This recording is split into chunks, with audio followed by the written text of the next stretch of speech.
Welcome back to my channel Maganti పాఠశాల. మాగంటి పాఠశాల YouTube channel చూస్తున్న వారందరికీ స్వాగతం, సుస్వాగతం.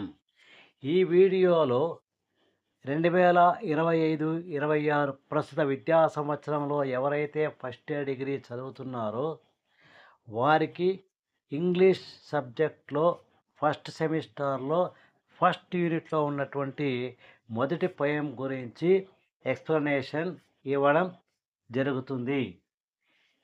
అంతకంటే ముందు ఎవరైతే నా ఛానల్ని మొదటిసారిగా చూస్తున్నారో, ఎవరైతే నా యొక్క కంటెంట్ను నచ్చి మెచ్చుకుంటున్నారో వారందరూ కూడా తప్పకుండా వెంటనే లైక్ చేసి, షేర్ చేసి, సబ్స్క్రైబ్ చేసుకోవాల్సిందిగా కోరుతున్నాను. ఇక ఆలస్యం ఎందుకు, అసలైన టాపిక్లోకి వెళ్దాం. ఫస్ట్ యూనిట్లో ఉన్నటువంటి పోయం పేరు కోరమాండల్ ఫిషర్స్ బై సరోజినీ నాయుడు. సరోజినీ నాయుడు రాసినటువంటి కోరమాండల్ ఫిషర్స్ అనేటువంటి దాని గురించి తెలుసుకోవడానికి ముందు మనం అబౌట్ ద పోయట్ యొక్క జీవిత విశేషాల గురించి, ఆమె యొక్క ఆలోచనల గురించి ఇందులో తెలుసుకోవడానికి ప్రయత్నం చేద్దాం. Sarojini Naidu. About the poet. Sarojini Naidu 1879-1949. Sarojini Naidu, popularly known as the Nightingale of India. She was a famous Indian poet, freedom fighter, politician. She was born on 13th February 1879 in Hyderabad. From her childhood, she showed a great talent in poetry and literature.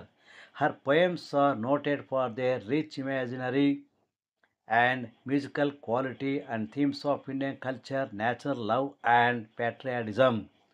Sarojini Naidu అనేటువంటి ఆమె భారత కోకిల అని పిలువబడుతూ famous పొందినటువంటి Indian poet. ఆమె 1879 ఫిబ్రవరి 13వ తేదీన హైదరాబాదులో జన్మించినది.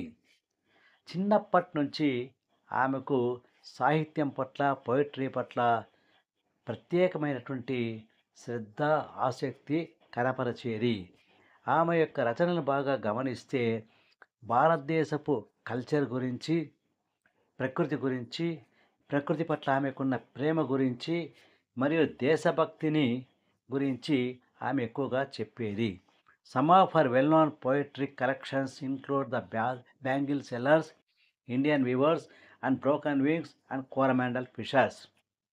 ఇక్కడ ముఖ్యంగా ఆమె రాసేట పద్యాలను గమనిస్తే చాలా ఫేమస్ అయినటువంటిది bangle sellers, Indian weavers, broken wings, Coromandel fishers అనేటువంటిది ఆమె యొక్క రచనలో ప్రసిద్ధి పొందినవి, ముఖ్యమైనవి.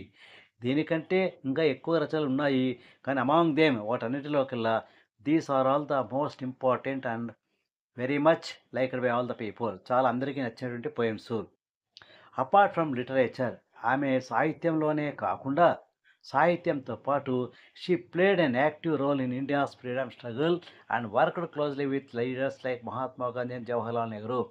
ఆమె సాహిత్యంలో రచనలు చేయడము, పద్యాలు రాయడమే కాకుండా దానితో పాటు రాజకీయ రంగంలో కూడా ఆమె ప్రవేశించి భారతదేశ స్వాతంత్ర సమరంలో పాల్గొని ప్రముఖమైనటువంటి స్వాతంత్ర సమరయోధులైనటువంటి మహాత్మా గాంధీ, జవహర్లాల్ నెహ్రూతో పాటు కలిసి ఆమె పనిచేసినది. She was the first woman to become the president of the Indian National Congress in 1925. అంటే 1925వ సంవత్సరంలోనే మొట్టమొదటిసారిగా భారత జాతీయ కాంగ్రెస్కు అధ్యక్షురాలిగా పనిచేసింది. ఆ తర్వాత after getting the independence she became the first Indian women. భారతదేశానికి స్వతంత్రం వచ్చిన తర్వాత మొట్టమొదటి స్త్రీగా ఉత్తరప్రదేశ్ గవర్నర్గా ఆమె పనిచేసినది. అయితే she passed away on 2nd March in 1949, but she is remembered as both a distinguished poet and a great national leader. ఆమె 1949 మార్చి 2వ తేదీన చనిపోవడం జరిగింది.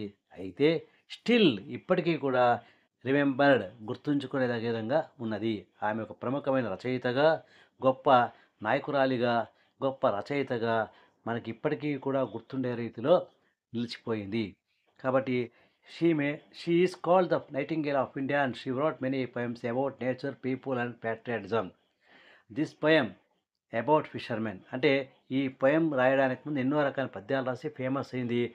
అటువంటి ఆమె గురించి మనము తెలుసుకోవడం, ఆ యొక్క పద్యాలు చదవడం ఎంతైనా సంతోషదగ్గ విషయమే. కాబట్టి ఈ యొక్క ఛానెల్‌లో ఉన్నటువంటి ఈ కంటెంట్ మీరందరూ లైక్ చేస్తారని, మీరు షేర్ చేస్తారని ఆశిస్తున్నాను. Thank you. Thank you.